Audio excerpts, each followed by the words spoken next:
This episode of Geek's Guide to the Galaxy is made possible thanks to support from listeners like you. So if you enjoy the show and want it to continue, please support us on Patreon over at patreon.com/geeks or via PayPal over at geeksguideshow.com/crowdfunding. And so I want to give a special thank you to Adrian Mihala, who just signed up this week to support us on Patreon. So big thanks again to everyone who's contributed. We really appreciate it. Alright, so now let's get to our show.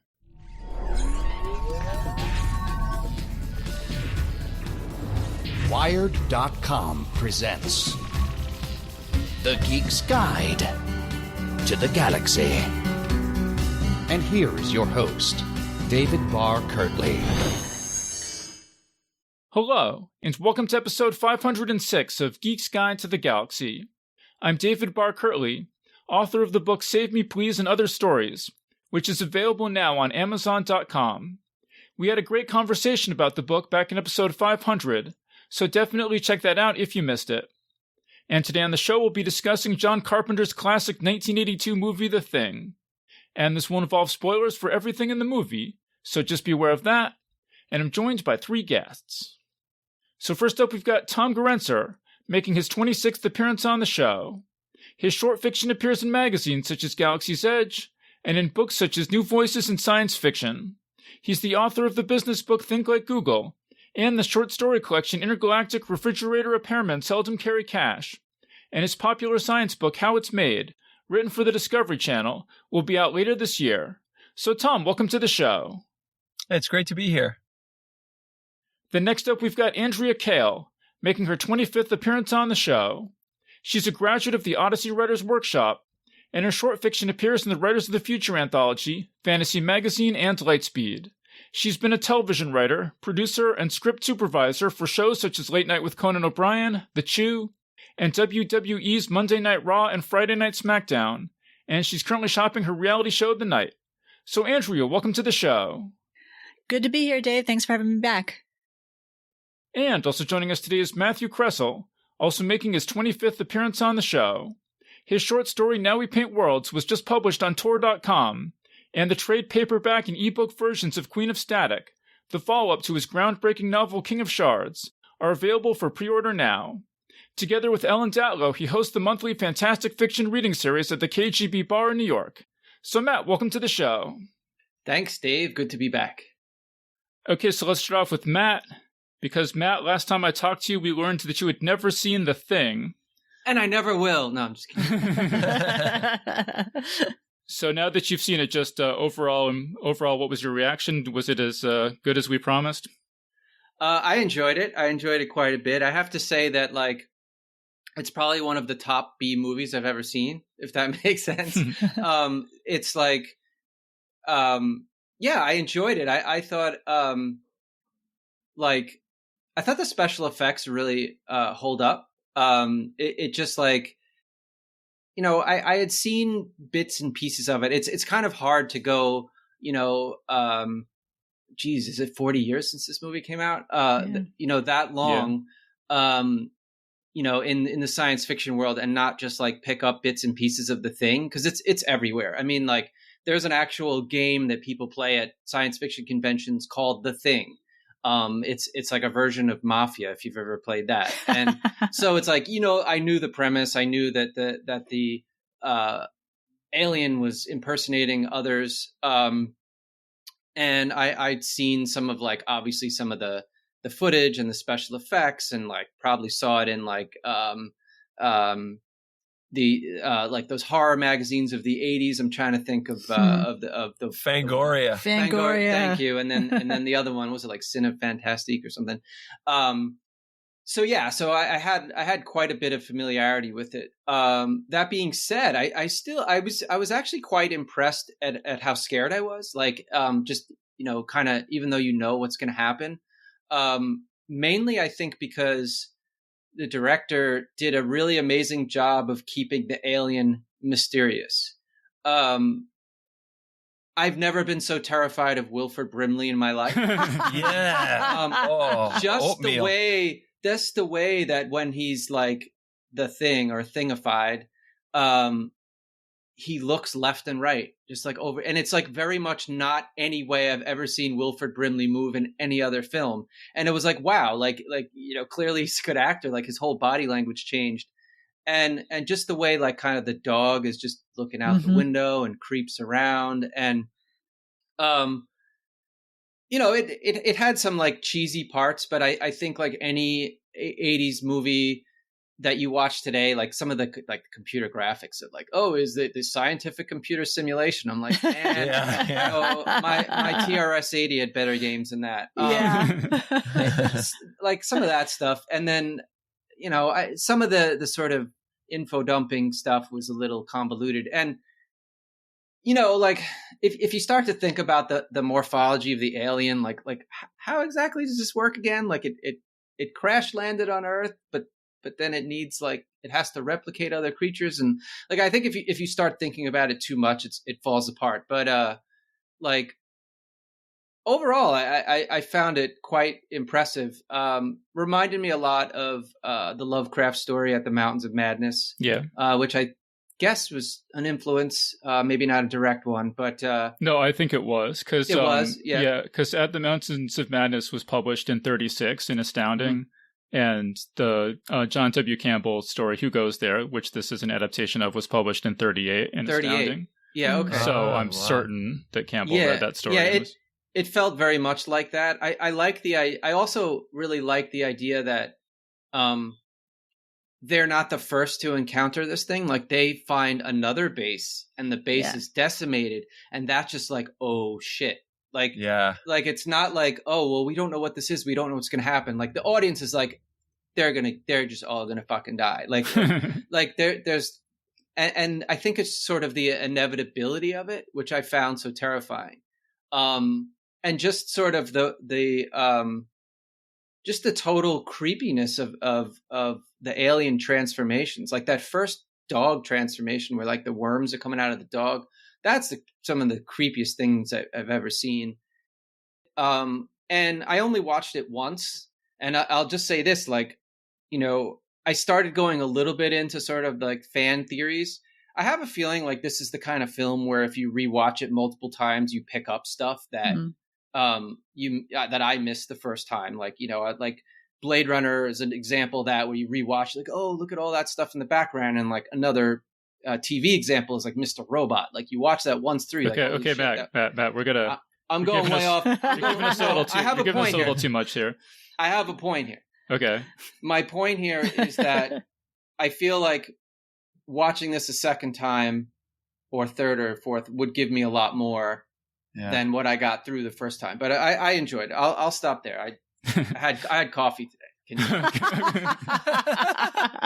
Okay, and I'll just say, I don't know if anyone listening to this has not seen The Thing, but I mean, Matt had never seen it, so I'll just explain very quickly. The premise is that we're in Antarctica, and there's a group of scientists, and this dog comes into camp being chased by a helicopter with a crazy Norwegian guy shooting at it, and the dog turns out to be a shape-shifting alien from outer space, and that can infect and replicate the different people in the camp. And it's this paranoid thing where they don't know who's an alien and who's not, and all hell breaks loose.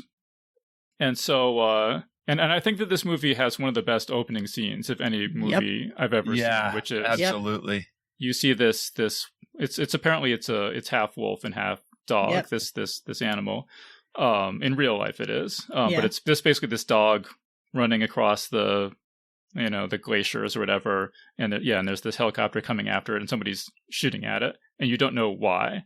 And I know, Andrea, you've talked about like great openings of movies, like Daryl, I think, was sort of a similar thing where there's like a car driving. It creates a question. It's a mystery. What the hell's going on? So that's always the best kind of opening. Oh yeah. And so Andrea, so going back to this movie, I mean, you've seen this movie a lot of times, right? Or I probably saw it more than once when I was, a kid, teenager, definitely, but I hadn't seen it in a good 30 years. So it was like, I mean, no, because I thought that I only saw this once. I thought I saw it with you. or like at one of our movie night things at Rob's. I don't remember that, but that could be true. So that would have been like 15 years ago or something. Yeah, 15. Okay, 15, sure. I don't remember that, but it could happen. People have been coming up to me and saying things to me, and I don't remember them. So, yeah. Maybe it was an alien impersonating you, and it wasn't. It could have been. You. Yeah. Maybe this is an alien impersonating. Yeah. You'll never know now, will you? Do you have any fillings in your teeth? They're all porcelain. Sorry. That always Alien. gets you. That always gets you. But yeah, so I had read the Campbell story in high school, and I remembered really liking it. But the two things I really remembered from it was just like the aliens like evil face frozen in the ice that they're talking about, and then I remembered the blood test, and I thought both those things were really, really cool and memorable. And then I'd kind of forgotten the rest of the details. And so going into this movie, I didn't have a ton of expectations. And the first time I watched it, I thought it was cool, but I was a little disappointed by how sort of schlocky it was. I felt like it was a little more schlocky and B-movie than I was expecting it to be. But overall, I thought it was pretty cool. And I think watching it now, I appreciate the distinctively schlocky nature of it more than I did the first time I watched it. But I want to get Tom in here too. So Tom, what's kind of your history with the Thing? This movie is just woven through my life in so many ways, and I just love this. I'm such a huge fan of this movie, and the writer, director, musical score creator as well. But I first came in contact with this through watching the 1950 something movie, which I thought was really cool as a kid. But it was one of those, when you were a kid growing up in the age that I was growing up, you would watch these like old like black and white or newly colored movies that just had like, you know, it was like a Frankenstein monster type of thing. And that's what this movie, the 50s adaptation of this, I think, was it called The Thing? And does anybody know if that one was called Thing from Another World? Thing from Another World. So I watched that when I was a kid, and I was just kind of like, well, that's kind of entertaining. It's kind of creepy. Then when I was in high school, my friends were like, have you ever seen The Thing? Oh, you've got to watch it. We're going to rent it. You're going to love it. And they didn't tell me anything about it. And then I watched it, and I was just like blown away by it. I had no idea it was related to that 1950s movie, but was just absolutely blown. I mean, like you said, that first scene, I'm like, why are these jerks trying to kill this dog? You know, like, why are they shooting at this dog? And then, you know, then you realize it's the other way around. It's the dog that's in control. And then, so the whole movie just blew me away. And then watched it so many times with my friends, and got to the point where this group of friends and I, who we call each other the Fun Bunch, we could like quote this movie back and forth endlessly. And we still do it. Like, we'll be like, you gotta be fucking kidding me. And then if one of us texts that to the group, the other ones will all start chiming in with quotes from The Thing. And even my friend Greg, if I'm talking to him on the phone, sometimes he'll go, that's not dog, that's imitation. Or he'll go, I kill you. Like, you know, the Wilford Brimley quote. Just so many little, like, and we all know like what it's from. But then I went back and found the story, who goes there after that in like, I don't know, in like the 90s. And I read that and I was like, holy shit, this is The Thing. I came across it in an anthology, not knowing what I was getting into.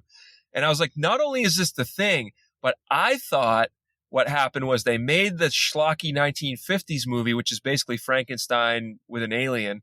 And then I thought somebody updated it and made it with a really cool story, not realizing that what actually happened is the 1936 story was even cooler than the 80s movie.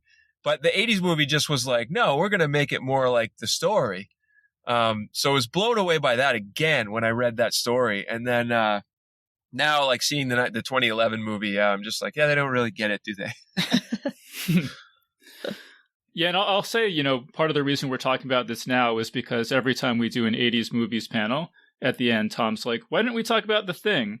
And what are you going to say this time, Tom? Well, why are we talking about The Thing? No, but one other thing I want to say. Lucky, yeah, exactly. Sorry. We ended up watching, like, reading Fangoria, and like we bought a copy of Fangoria. I don't know which one of us, but we'd go and like look at all the special effects. And I ended up digging into like how they made the special effects, like reading a bunch of articles about it several years ago. And it's so fascinating, so much different from how they do things now. so creative and so like, how are we going to make this? And we can get into that later if you want. But I just, this movie just, I watch it every like 5 years, maybe every 3 years. And I love it every single time. I love the feeling, the mood, the aesthetic, the chemistry between the actors. I love the schlocky parts of it.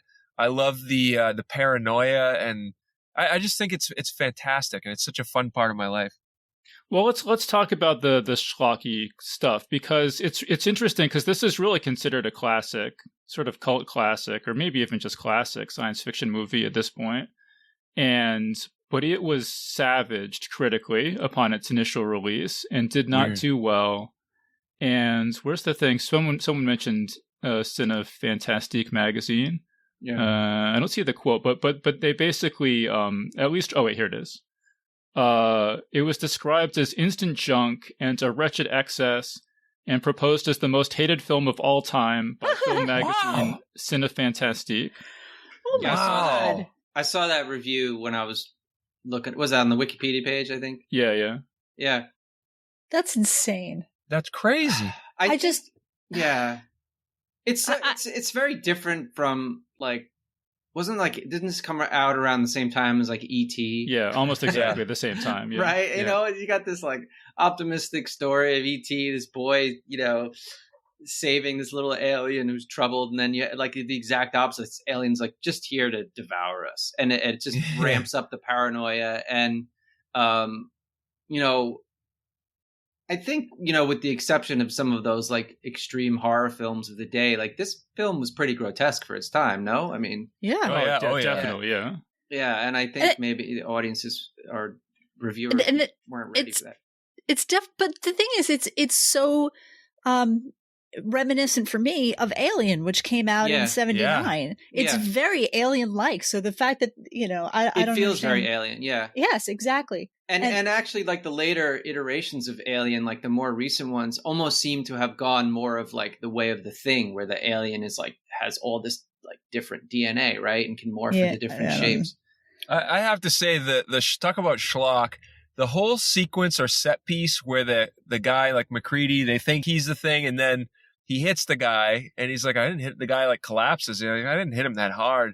And then they take him, and they like his heart stopped, and they try to do the paddles of life on him, the paddles, and the chest caves in, and then the ribs are teeth and bite the doctor's hands off, and he holds them up the stumps, and the blood comes out, screaming, and then they start flamethrowing it, but in the meantime, the guy's head comes off, like stretches off, and goes under the table and grows legs. That was so creepy. Eyes on stalks, and comes out from under the desk going, roar, like, and it's just so like random and creative. Like that, at that point, I think I fell so. That was the first time I saw it. I fell so in love with this movie. As much of an excess, I understand why they say it's excess, because that is right. That's crazy, but it's so creative and so like, holy shit, they got to be kidding. And then to have the character say, "You got to be fucking kidding me!" Like he's like the audience surrogate was so fun. I felt like I was on the funnest roller coaster ever. Well, that's why I'm saying, Tom, that I appreciate this more now. I feel like because, at the time, 15 years ago or whatever, I had this image in my head, or this memory in my head of the story being this sort of classic paranoia, more understated sort of story. And so I was like, oh, this is such a B movie in comparison. But I mean, actually having gone back just today or was it yesterday and reread the story, it's not as good as I remember. And this is actually this I like even more than the first time I saw it. And I think like especially now there have been so many like more paranoid kind of stories where it's like, oh, who's the alien? And and people were saying like, oh, it's even just like a party game, like, oh, which one of us is the alien and stuff, you know. And so that just the creativity of the special effects like captures my imagination. It's become really cliche now, right? Like you have like replicants and then in Battlestar Galactica, right? Yeah. But here's the thing. Everybody's saying schlocky. It didn't strike me as schlocky. I mean, I just remember it from watching it, you know, years ago, it being a really good horror science fiction movie. But watching it now again for the first time in I don't know how many years. 15, Andrea. Okay, fine. We'll go with your version of this. Andrea. Look, I don't even know if I'm Andrea anymore. Watching it again was just... as you said, it's a great opening shot of it creates this question and brings you this mystery, and it's a great hook. And I felt the rest of the movie was too. And I'm going to talk on like just a filmmaking, just in terms of filmmaking. It's a great movie. It creates tension. He creates mysteries. He creates tension, of fear and dread. He has these shots where, there's this shot where the dog goes into the room and all you see is a shadow of a man. Yeah. The dog goes in and you see the guy's head turn and then you cut away. Yeah. So you know it's going for him, but you don't know who it is. Yeah. The dog looking out the window. That was so creepy. It's so creepy. So creepy, just watching the helicopter come in. Yeah. And then the dog walking down the hallway with the guy. Yep. Just walking. It's like just simple things like that create such tension and dread in you. Yeah. And it's just, I'm sorry, schlocky. It's masterful filmmaking. Well, as far for as the I'm record, concerned. I never said that. They did. So, but no, I agree with you, Andrea. I think that we've been watching a lot of 80s films on this podcast, and one of the things I noticed is that like the sort of patience of the audience in the 80s, I think, was greater. That there were a lot of these films that you watch them now and you're like, oh my God, this is so slow. I never felt that with this. And like with the Thing, I was like, and I think that was the greatest difference I felt with the prequel was like with this, with the 82, The Thing. Like I was on the edge of my seat like the whole time. Like I was riveted. I never looked away. I don't think I got up once to like go to the bathroom or get a snack. Like I was glued to the TV, and that's hard to do. Yeah. And could I also just mention the aggressively nihilistic, like audience not pleasing ending, I think is so striking in this movie. I love that. I love it. It's a great ending. They're with them just staring each other down over the fire and just being like, I guess we just wait. And they know it's going to be 100 below there in like a couple of hours. Yeah. It's beautiful. Yeah. It's a great ending. Yeah. So it's like artistic in a Yeah. Yeah, no, absolutely.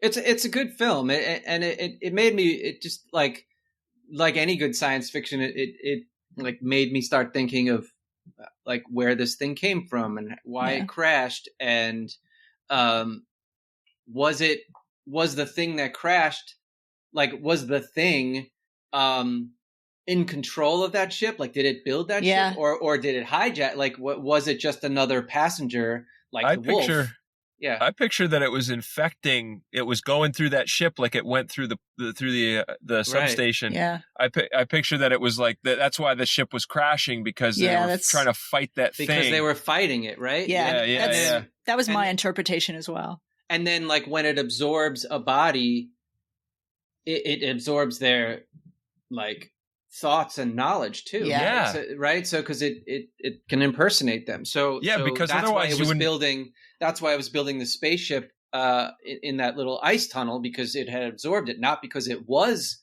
the original aliens who had built the first ship, but it was replicating them. Well, like they said in the movie, like it's imitated thousands of life forms on thousands of worlds. Like it has all this experience backed up, like stored up in it, that it can. There's no way we can beat this thing.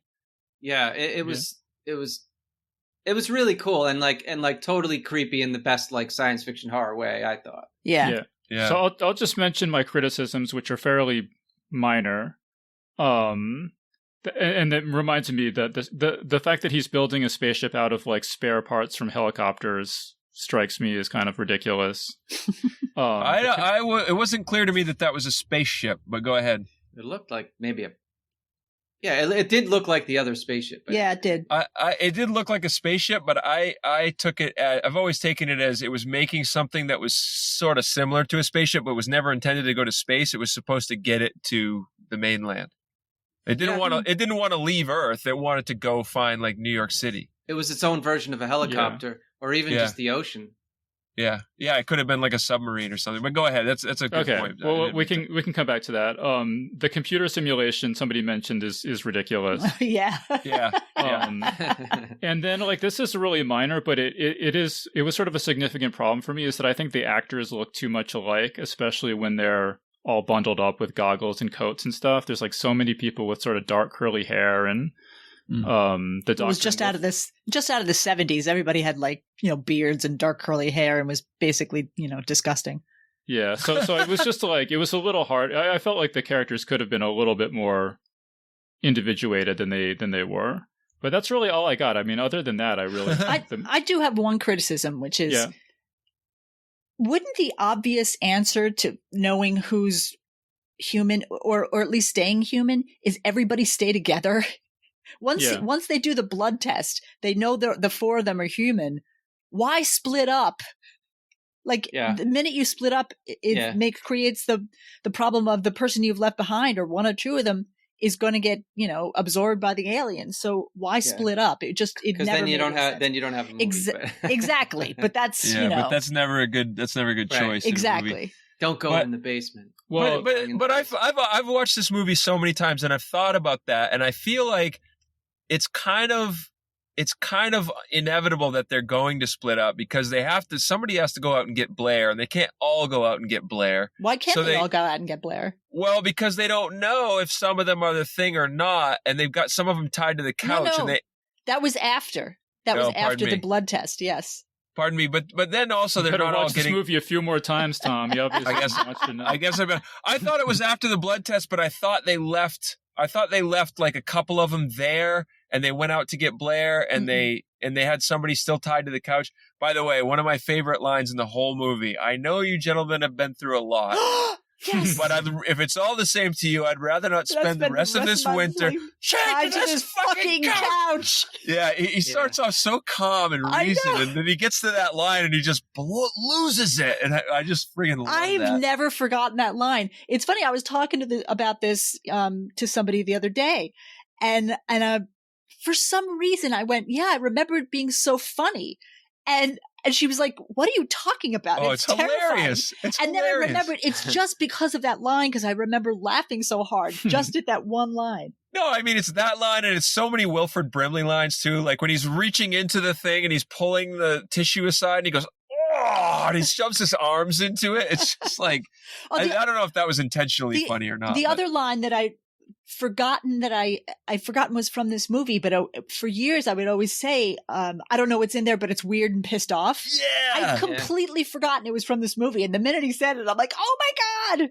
Yeah. And then, go ahead, Dave. Yeah. Wait, let me come to the why do they split up thing? Because actually, I don't know if everyone got a chance to read the Campbell story, Who Goes There. Mm-hmm. Yeah. But in that, they don't split up, right? Like the whole plot of the Campbell story is that they find this creature in the ice, it gets out, and they kill it. But then they realize that it's infected some of them, and they all get in a room together, and they do one experiment that doesn't work, and then they do another experiment that does work, and then there's sort of like a bit of action to wrap it up. But basically they all stay together, all the characters stay together for the entire story. I guess, no, now that I think about it, there's one guy who's off in a room who gets killed. Yeah, it's Blair. But for the most part, it's just like 37 people in a room talking about how they're going to test who's an alien or not. And it's pretty boring. Yep, sure is. Yeah. So I can definitely see why somebody reading that, screenwriter reading that story would be like, okay, we can't just have the whole thing take place in a room. We've got to have other stuff happening. Yeah. No, I get that. And they improved it so much. They did, and you got rid of all the other characters, like the 37 characters, and got it down to like 12, and that's fine. Yeah. But I'm just talking after the blood test. Even before that, but seriously, after the blood test, there's only 4 of them. It just doesn't make any sense that you leave the one guy back there to look at nothing, and then 3 of them go, and it's just like, no. Childs, right? Yeah, that didn't make any sense that they left him behind. Yeah. And then it has that like early SF trope where like the scientist is like, Bob, there's no way that this can do X, and it's impossible this can do X. And then, of course, it does X. And then the next scene, they're like, well, it can't do Y. And then it does Y. It kind of got repetitive for me. Also, You're talking about the story? Yeah, who goes there? Yeah. But God. Also, like the copy that I got was the worst, like tiniest print ever. So it's kind of hard to read. So, by the way, have you guys a couple of things just before I forget? Real briefly. I love that the stairway in the storage room is carried through from the first movie, from the 1950s movie to the 1982 movie to the 2011 movie. I love that it's the same staircase in every. I don't know why that's minor, but I read that when they made the 2011 movie, they wanted to recreate it as well as possible, but they didn't have John Carpenter's plans, so they measured it by they got what's his name, the main character, McCready. Kurt Russell. Kurt Russell. They found out how tall he was, and they measured from that. They estimated from how tall he was. Wow, that's clever. Yeah. Got like a surveyor in there. Yeah. Doing angles. Let me just explain. So there's this movie from 2011 also called The Thing. And so in the 82 version, we mentioned that there's this Norwegian camp that the Thing is already destroyed, that the characters visit. And so this 2011 movie is the story of what happened in that Norwegian camp before the 82 movie starts. It's sort of like, it's like 35% on Rotten Tomatoes, the 2011 version. So I was expecting it to be, just a total travesty. Not bad. Maybe going in with low expectations helped, but I thought like the first half was actually really good. And then like once the action stuff starts, it was just kind of like I already saw aliens, and this is just aliens. Yeah, exactly. They didn't bother that much with the paranoia thing, and I understand it's not the Cold War, or it wasn't the Cold War anymore when that movie came out. But they're escaping to the Russian station, right? At the end. But back the 1950s movie, it was full on Cold War paranoia, and then the 82 version was the same thing. It was paranoia. It was Cold War paranoia plus like AIDS, fear of AIDS, kind of mixed together in that movie. And then the 2011 movie is like, we don't really know what we're afraid of, so we're just going to make it like creatures killing people. Yeah, it was the 2011 one was I thought it was a great idea. Yeah. Great concept. But the execution was just, all you made was a monster movie. Like there was nothing special. It just didn't have that same dread and right. It didn't have the same claustrophobia of the Carpenter. Everything in the Carpenter movie is dark and claustrophobic and scary. But the 2011 version is so much brighter, and it just took away a lot of the fear that I felt from the 82 movie. And also I noticed it uses a lot of the same beats. Like Carter, when Carter and Jameson, in the 2011 one, escape from the lockup, they get locked up. Blair does the same thing. They both escape through a hole in the floor. Same beat with the shooting the guy in the head who attacks them. Like when Clark or Carter, one of them attacks, because they think he's the bad guy. They think he's the alien, and he gets shot in the head. The dog handler guy. And then the flamethrower malfunctioning, also in both movies. And it's it's there's no question the 2011 movie is super derivative. I mean, I'll say two things for it. Is I liked the fact that they're all Norwegians. I thought that made it kind of interesting. Yeah. And then the fact that they introduced this twist that you can tell who's a thing because they don't have fillings, because the thing can't replicate inorganic. That was cool. Which actually worked. I like it. As that's going on, I'm like, this is really silly, but it kind of works. Like, show me your fillings. Yeah. Yeah. And then the guy's like, with that scene, like, why are there people like hesitating to open their mouth and show their fillings? If they have the fillings, wouldn't you want to do that? Here, look, I have fillings. No, I mean, the one guy who's like, calm down now. There's a lot of variables here, because he knows he has porcelain fillings. But he's like, no, but I'm saying the people that do have fillings. Oh, that's weird. Yeah. Every one of the people that have it was fillings just for are like, dramatic tension. Like, I'm Yeah. not opening my mouth. but it was like, Even though it'll prove I'm human. yeah, it's like, open yeah, your I would- fucking mouth. I would open my mouth instantly. stand Man, look at Like, my feelings. Here you go, man. Yeah, absolutely. Count them. Like, what are you fucking doing? Also, as much as I love the lead actress, she's from Scott Pilgrim versus Yeah. the World, which I love that movie so much. Yep.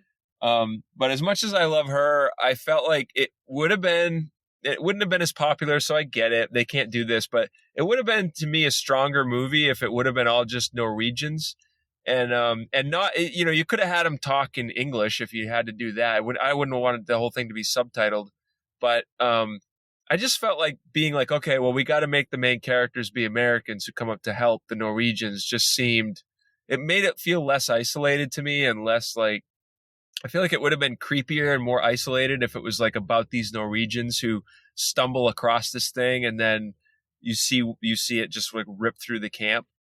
I don't know if I'm the minority. I agree with that, but I think probably just they needed For marketing. like Hollywood names to make the movie made. So. Yeah. I know. I understand that. So. Okay, so before I want to make sure we get a chance to talk about Who Goes There, because I had a couple of things I wanted to mention that I did like about it. And as I said, like going back to it now, it was really a slog to get through it. Uh-huh.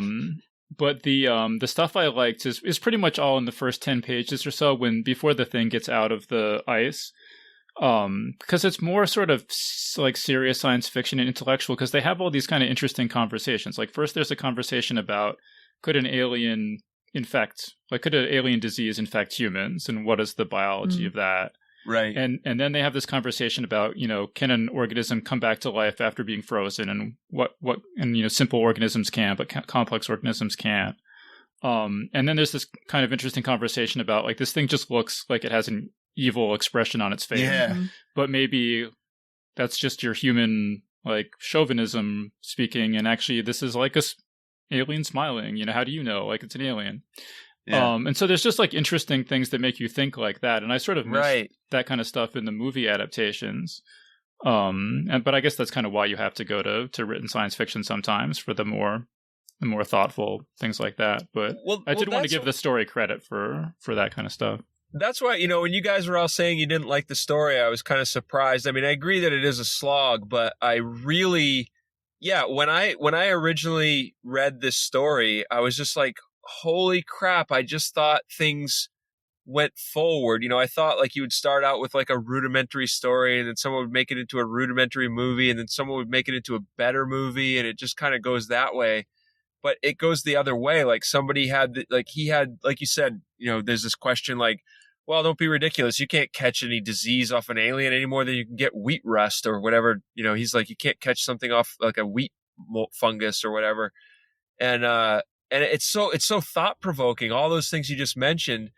And then to go back to read that story after I had seen the thing, I was like, wow, it's so like makes you really think. And it's so cool. And it reminded me of the original Incredible Shrinking Man movie where, at the end of it, the guy, the narrator talks about how he's getting smaller and he's like becoming one with the universe. And so it's made in like the 50s, but it has this real Eastern Zen ending, like narration to it, where I'm like, holy crap, people were really thinking back then. They just weren't allowed to like put their thoughts on TV or in movies because it was like censors were like, that's too deep.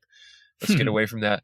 But no, I really liked this story, and I really liked how cerebral it was, and how like, I agree it's not like action, but I love also his descriptions of everything are so vivid. It's almost like reading, was it Jack London who wrote To Build a Fire or Call of the Wild? Like it's almost like reading that. The Antarctic details were really, really good. Like he obviously did a lot of research or something for that. Yeah. Yeah. I don't know, any other thoughts? Because it's interesting because, this is, the original story is written by John W. Campbell Jr., who shortly after he wrote this story became the editor of Astounding, and then never wrote fiction again because he was too busy editing it. But apparently, and I didn't actually know this, but apparently he was basically considered the top pulp science fiction writer at the time. He was like 25 or something. And, wow. And he wrote his best work under a pseudonym, Don A. Stewart. And Don A. Stewart was sort of, the most highly regarded pulp science fiction author. And then once he became an editor, then he sort of discovered Asimov and Heinlein and Clarke and so on. And that's what really, they all became a lot more famous. But, but he was really sort of a promising writer, in his 20s. Well, I was reading that Who Goes There obviously was inspired by At the Mountains of Madness, but then Lovecraft apparently was inspired by the narrative of Arthur Gordon Pym by Poe. So, oh wow, technically, the thing, if you want to trace it back, goes all the way back to Poe, which is kind of interesting. Mm-hmm. Has anybody ever read, apart from me, the Robert Sheckley novel Xlotl? Xlotl?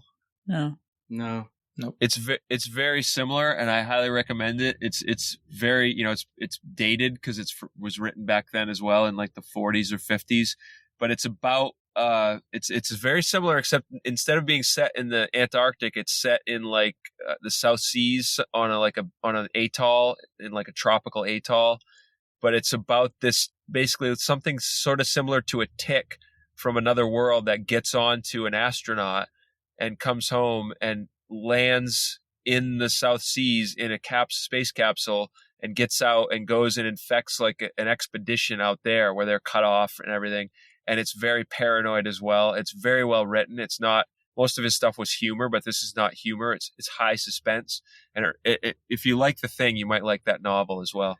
There's also it's a Danish thriller called Miss Samilla's Sense of Snow, or Miss Samilla's Feeling of Snow by Peter Hoag. It reads just like a typical sort of almost like spy thriller. But I guess, it's from 1992. It's not that much of a spoiler that there's something in the Antarctic buried in the ice that might be alive. And I was like, oh, I didn't realize that until after I, went back and read all the stuff and watched these movies that, they were probably definitely referencing The Thing. Yeah. Yeah. Well, I was going to say, my favorite movie of recent years was Annihilation, the Alex Garland's movie, which is, it's based on a novel by Jeff Vandermeer. But just thinking about it, it's like, wow, that has a lot of similarities with The Thing as well. You have the imitation people, and you have the weird biology and morphology and all that stuff. And so, if you like The Thing, and I feel like Annihilation sort of is criminally underappreciated. I actually haven't seen it. I've never seen it either. Yeah. Oh, how come we never talk about Annihilation? There's my movie. Remember, we were going to do a panel called, the movie that you should have seen that you haven't. That's the greatest movie I've never seen. Yeah, it's based on. Well, it's the first book in the Southern Reach trilogy. I read the first two. I didn't. I think I sort of fell off with the second book, and I have seen Annihilation. I didn't love it as much as you, Dave, but it was okay. But you see how it's sort of in the same genre as The Thing, right? It's like yeah, on a much larger scale, sure. I could see it that way. Yeah. Can we talk about the special effects? Yeah. So, I was really into this movie for a while, even more so than I am now, and to the point where I read up on it a bunch, and I was really interested in the special effects, how they did those. Nowadays they can just do it on a computer, but in my day we didn't have computers. We had to do everything with dough and grape juice and stuff. So what they did, they just had really creative people working on it, and they would just kind of tell them okay, we want this to be really cool, and so do that, and then they would go away and try all this stuff. So one of the things that's one of my favorite things, maybe I said this on an earlier podcast, I apologize but the way they made the opening titles, where it's like the spaceship crashes, but then, and that's obvious how they did that, how that is just like a normal special effect. But then the letters, The Thing, just burn into the screen. So the way they did that is they sent the director of photography home, and they were like, you got to come up with opening titles. So he was thinking what he's going to do. And he was in his trailer, and he took a camera and he aimed it at an aquarium, and he painted the inside of the aquarium black. And then he took a razor blade and he scraped the letters The Thing out with the razor blade in the black paint. And then he hung a black trash bag over the inside of that lettering in the aquarium. and then he shined a spotlight through the aquarium from the other side at the camera, and he lit the trash bag on fire. And so the trash bag burns away, and you actually get like the shining light coming through at you with the letters, the thing. That's how it seems like it's so cool amazing. to me. Yeah. That was just some creative guy, and they gave him a camera and said, go do a cool opening. Go do it. Yeah. I watched an interview with that guy, and he's like, I had to do a bunch of takes, and one of them was just like the movie was called NG, because those were the only letters that burned. And then, oh, go ahead, please. Oh, let me just say, because there's this documentary that I watched on YouTube called "The Making of the Thing," it's really amazing. But cool. There's the main guy who did the special effects was this guy Rob Boutine, and it's just the thing I want to highlight, because there's all sorts of, we can't go through all of it. You should watch the whole documentary if you're curious. But the one thing I want to highlight is that this guy, he was like 22 or something. 23 years old. Yeah. And he says that he lived on set like for more than a year. He lived on set, like he just slept in whatever like part of the set they weren't filming on, and just worked on the special effects 7 days a week for over a year, and never took a day off. Just lived there the whole time. And he says that when they finished principal photography, that John Carpenter looks at him and says, like, you don't look so good, you should go to the doctor. And he like checked himself into the hospital because he was like, wow, just so like wiped out after basically a year of doing special effects with no breaks at all. He just poured himself into it. So one of the others is when we talked about the guy's head coming off and turning into a crab. When his head stretches out, they had this model, and inside of it they put like epoxy or something and all this plastic and stuff, and then they put the whole thing in a microwave to get it really hot inside. So it was full of like liquid and stuff, the stringy stuff in the neck. It was like elastics and I don't remember what. They put it in a microwave and got it real hot, and then they stretched it out, and then that's why it comes apart, and it's all like steaming and things are popping out and liquids coming out of it. I thought that was really cool too, how they just like, it's just so like, let's just put it together and try different things and see how it works. And with creative people, like just given this extra like playroom to like try all these fun and actually things. With that specifically, one thing was that it turned out to be flammable, the concoction that they had made, and they didn't realize that, or they hadn't thought about that. And so it like exploded in this giant fireball and like sort of singed everyone's like hair, and it was like, oh wow. That's nuts. That's great filmmaking. But it's similar. Oh, go ahead, please. Sorry. I was going to say, like, one thing about, the physical special effects as opposed to like CGI today is like you had to be creative that way. You couldn't have like that. You just like, we got to figure this out. How are we going to do this? And sometimes the solutions are so creative and so amazing. And even though there's like, you look, there's an element of like, okay, that's like epoxy and plastic, but there's still an element of like realism and creepiness to it that you don't get with CGI. That like the 2011 version with this like CGI monster running through, it's like, it's creepy, it's disgusting, but it just doesn't have the same like, visceral fear of it. Because exactly because some of the best creativity comes out of what you do with mistakes, and with CGI there's no room for mistakes. It's just like, we want this, we will have this. Whereas with that stuff like Alien, when they made the original Alien movie, there was the hand, the grabber, the face hugger thing, and they were trying to figure out what color to make it, and they couldn't figure it out, and it came out of the mold, and they had all kinds of them. They were spraying them different colors, and the director walked by and like looked down at one of them. It was like, when it came out of the mold, it was like this flesh color before they painted it, and he was like, what if we just like keep it that colored? Is that kind of creepy? And they were like, yeah, let's do that, because they couldn't get the right color, and then they were like, oh, we'll just settle on this, because, and that wound up being like, you look at that and it's like, it's so creepy because it looks just like a hand. Yeah. So I forget, Matt, did you say that you like looked into fan theories or something? Brief. I didn't go that deep. Okay. Well, let me tell you about, because there's all like the last scene, obviously it's been like this whole like decades long speculation about who, if anybody, is a thing in that last scene between Childs and McReady. And so, where's the thing? So I think John Carpenter hadn't really said anything about this for like decades. I think it was like in 2012 or something. I have the tweets here somewhere, but he had two tweets. So at one point somebody asked him about this and he said, quote, "Yes, one of them was a thing," but he didn't say whether it's Childs or McReady. But according to John Carpenter, at least one of them is a thing. And then there was this whole like fan theory that I think is kind of stupid, honestly. But so what happens at the end is that McReady has a bottle of whiskey, I think, right? Mhm. Yeah. And No, Childs has it.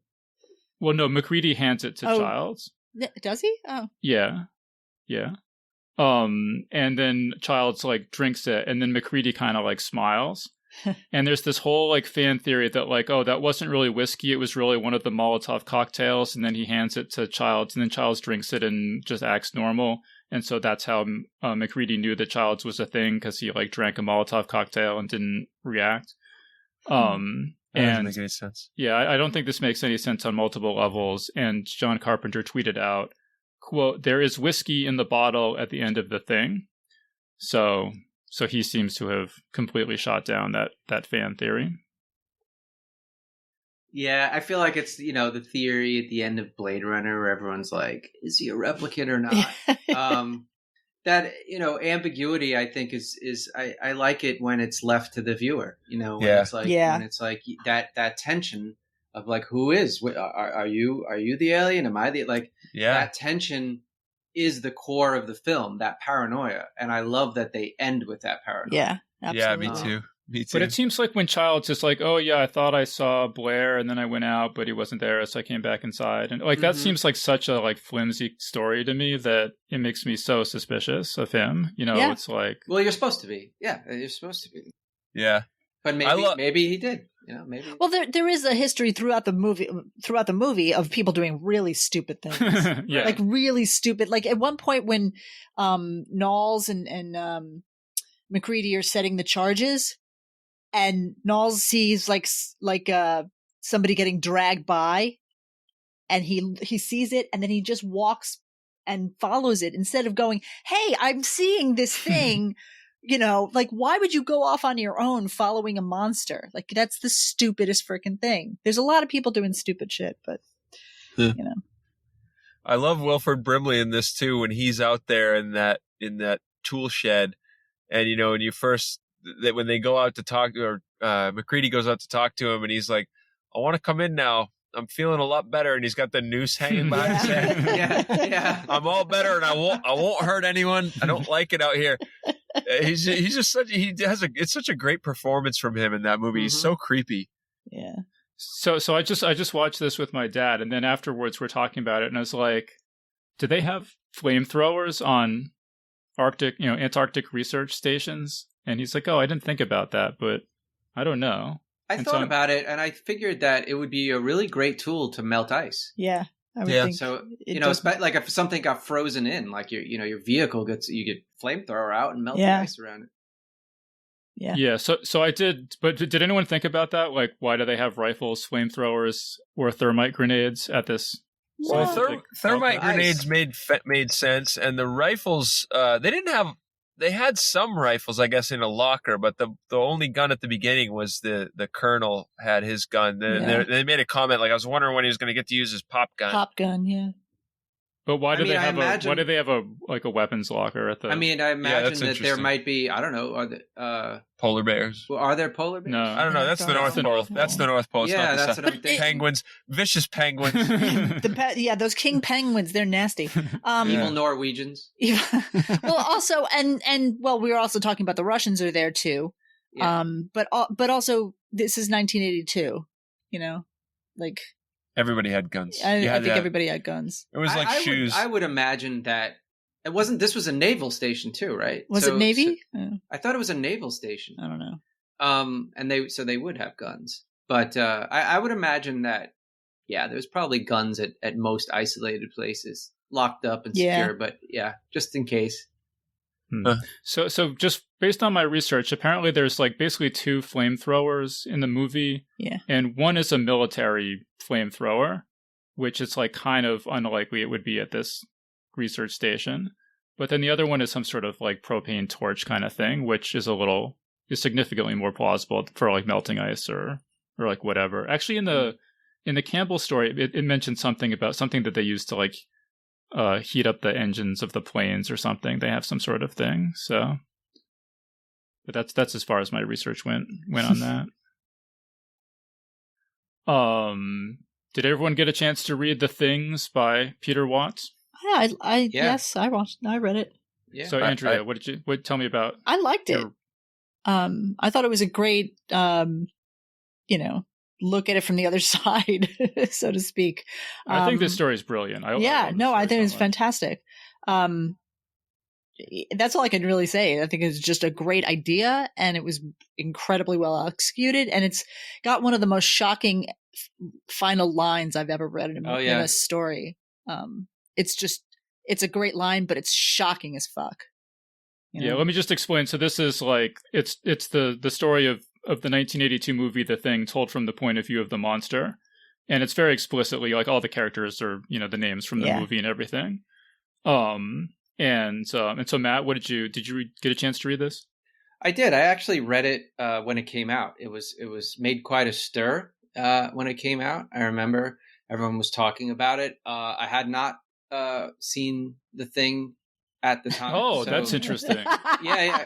Well, I knew the premise, right? So, some of the stuff went over my head, but I remember like sort of liking it, but just not loving it. And then after watching the film, or both, I think I read this morning and reread it this morning, and like I loved it this time. I think it's one of those things where the more you know about the story, the more interesting it becomes. So like now that I know what's going on, I'm like, oh, it's very cool. I mean, it's extremely dark. It's extremely dark, extremely creepy. But I think it captures what the original or the 1982 film does so well. Is it captures that sense of like larger mystery, like there's something much, much bigger going on in the background that you're not really aware of. Yeah. And also like, reading this made me feel like, oh, there's so much going on in this film, because I've only seen The Thing all the way through once.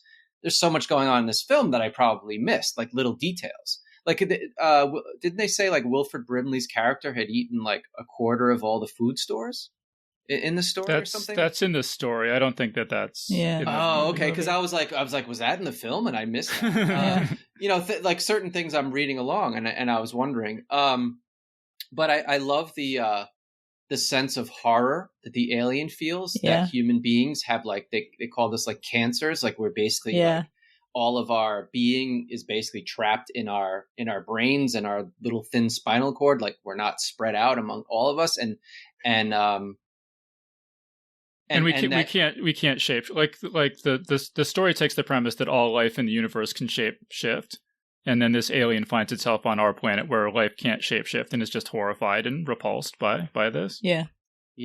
So I found that really compelling in a dark way, and then also there's that brief connection where the alien it can't communicate with the human beings, I guess, because they're so different, but then there's like a brief moment where they do communicate, and it's like, I know enough, you motherfucker, you still stealing, shitting rapist, and then he kills it, and it was just like really intense. And I also remember that I think the author was like held up at the border and had a problem with the border.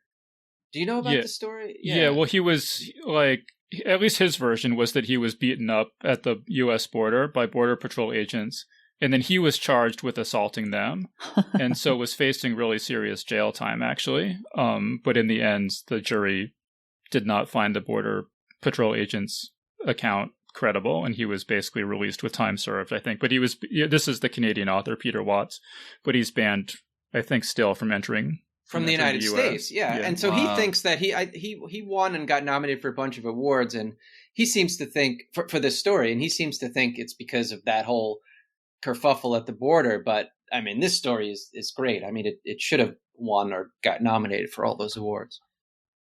No, I think it's, like I said, I think it's brilliant. And, and actually John W. Campbell Jr., he had this thing that he used to say to his writers, which was, give me a creature that thinks as well as a man, but not like a man. Meaning, aliens. He wanted aliens that that thought differently than that. It's not just like a person with like rubber ears and like whatever, that it actually seems alien the way it thinks. And this story does that as well as any story I've ever read, I think. Yeah. It's just like putting you inside the head of an alien that thinks unlike a human does. Yep. I agree with that. Tom, did you get a chance to read The Things? I did not. My life has been such a whirlwind lately, but I'm really intrigued by hearing the description of it. It sounds really fun, and it sounds like, it would be another expansion of my my ongoing quest of all things The Thing. But no, I think it sounds a lot like I hate to keep talking about Robert Sheckley, but it sounds a lot like two different Robert Sheckley stories, The Monsters, which you and I have read, Dave, about the where the human beings are the actual monsters. We land on an alien planet. And then Shape. He's got one called Shape about these creatures that come to Earth and they can take the form of anything. And they think people are really bizarre because they don't. So I'm really excited to read it now. Yeah, definitely. And also another thing I should explain is that the creature thinks that it's a great gift to be able to do communion and spread itself to other organisms and things, and it can't understand why the humans don't appreciate this, and so it's completely baffled at the beginning. Wow. That's cool. Yeah. But so also, I mean, there's this line. So this is and I think, obviously I think Peter Watts must have gone back and read Who Goes There, because there's this line in the story where one of the characters says about the thing, it must be a peaceable thing in its own inimitable way. It never had to fight because it always gained its end otherwise. And so it seems like his story was kind of riffing on that a little bit. But then there's also kind of this interesting thing where Campbell disliked the idea of any alien being better than humans. And so he wouldn't publish any story where the aliens were better. Like, humans always had to have some like human spark that made them superior to any aliens.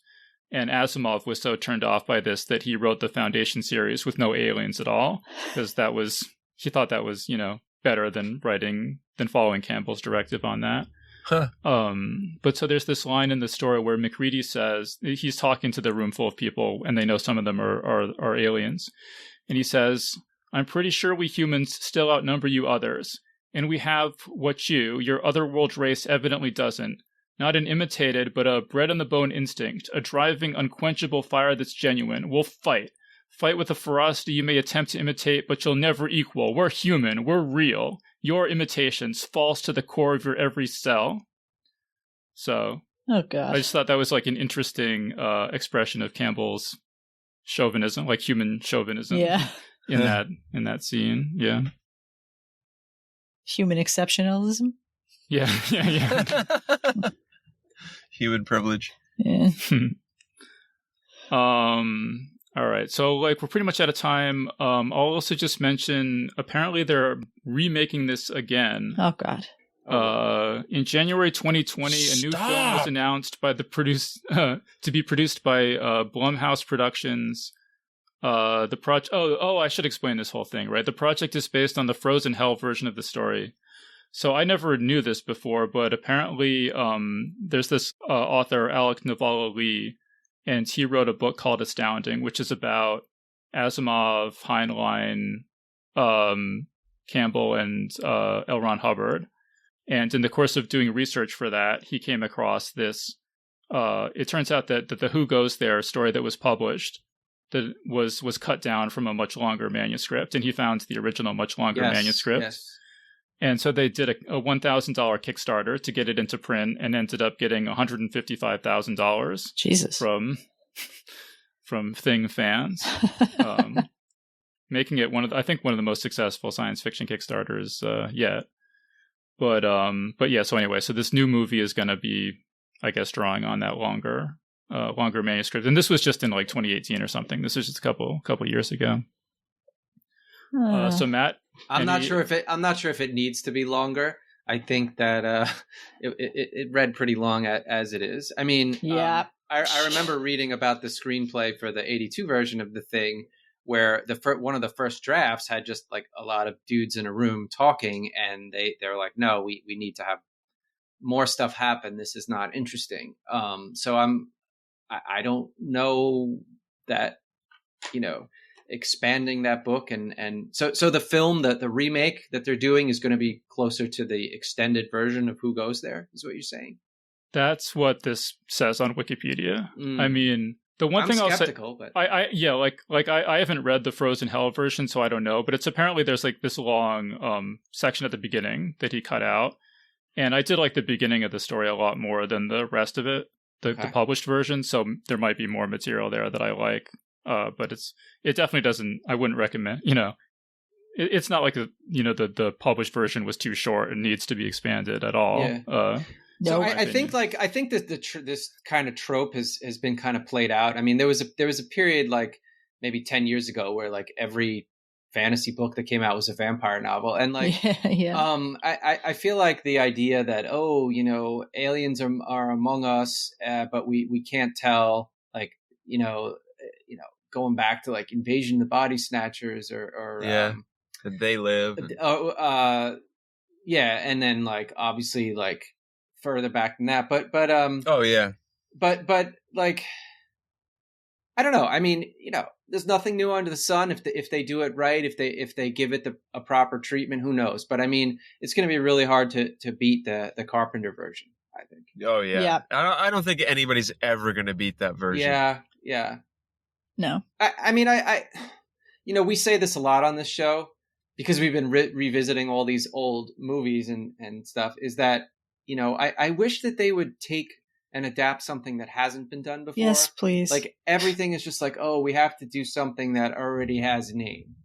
And there's so much good science fiction out there that hasn't been produced yet. That would just be amazing. Yeah, it would blow people's minds. Yeah, and it's like, oh no, we'll do another thing. Like, it's ridiculous.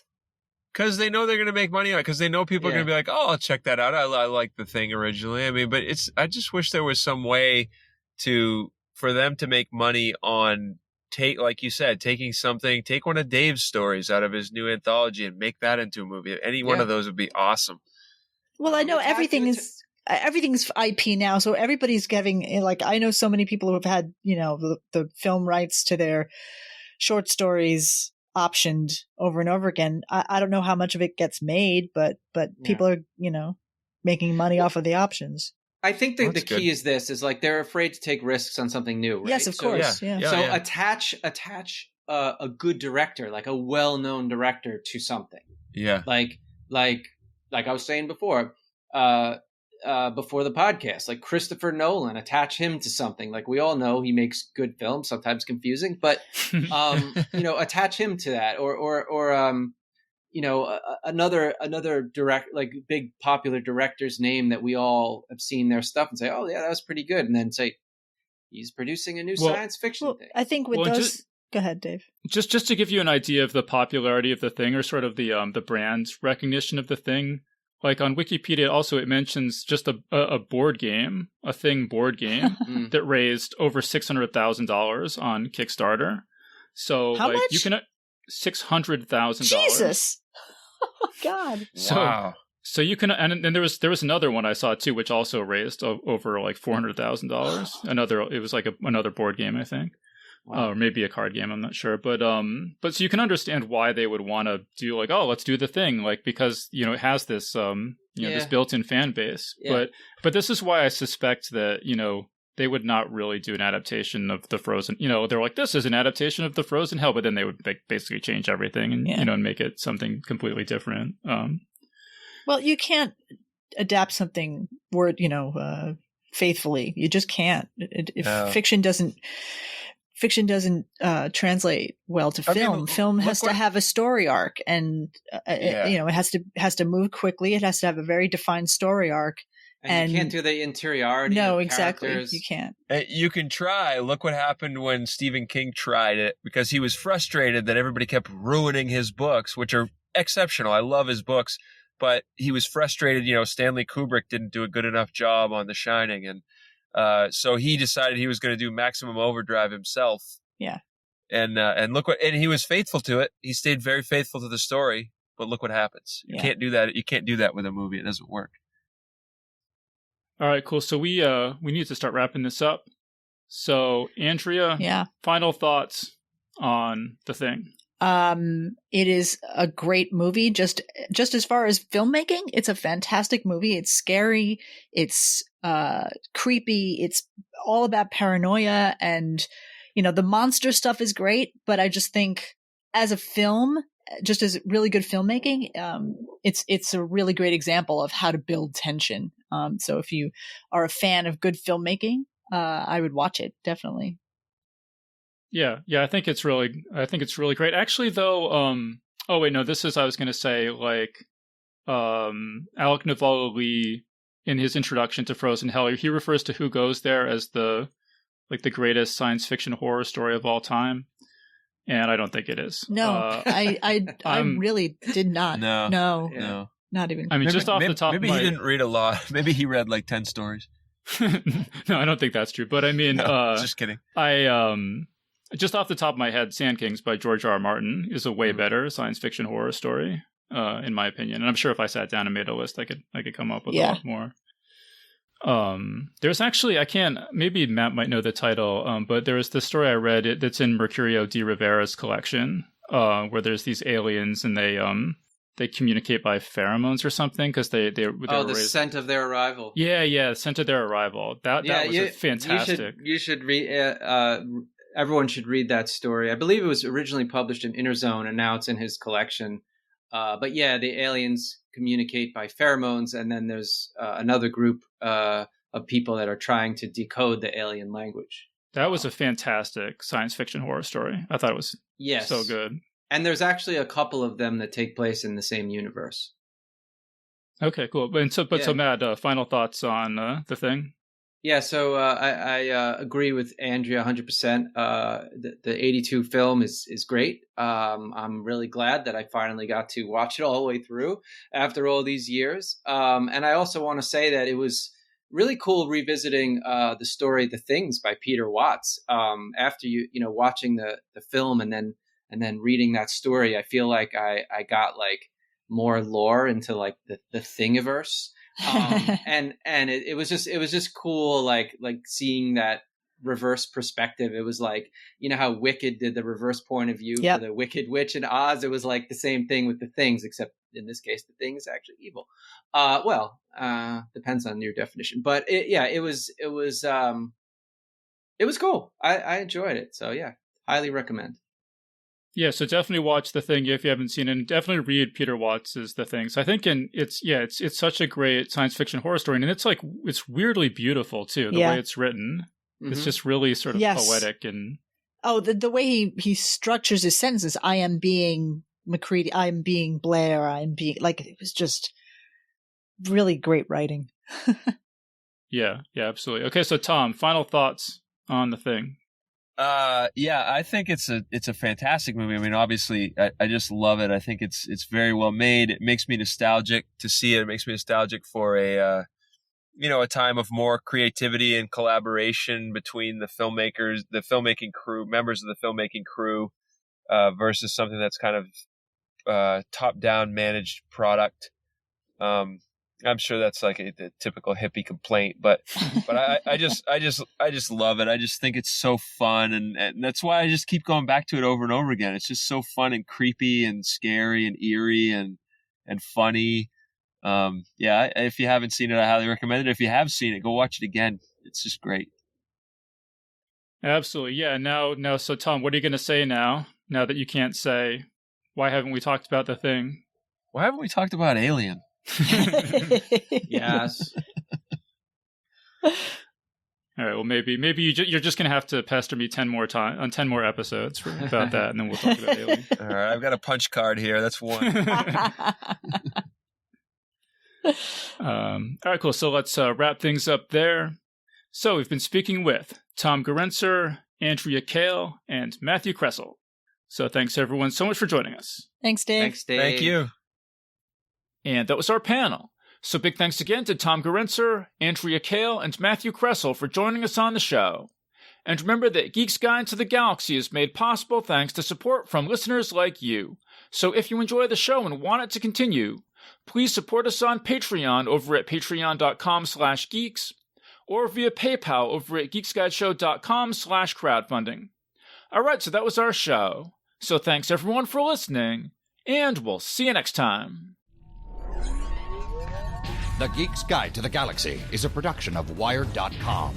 For more information about the show, visit geeksguideshow.com. To learn more about your host, visit davidbarrkirtley.com. Music and voiceover produced by yours truly, Jack Kincaid. If you enjoyed this program, tell your friends. If you didn't enjoy it, tell no one. Thank you for listening.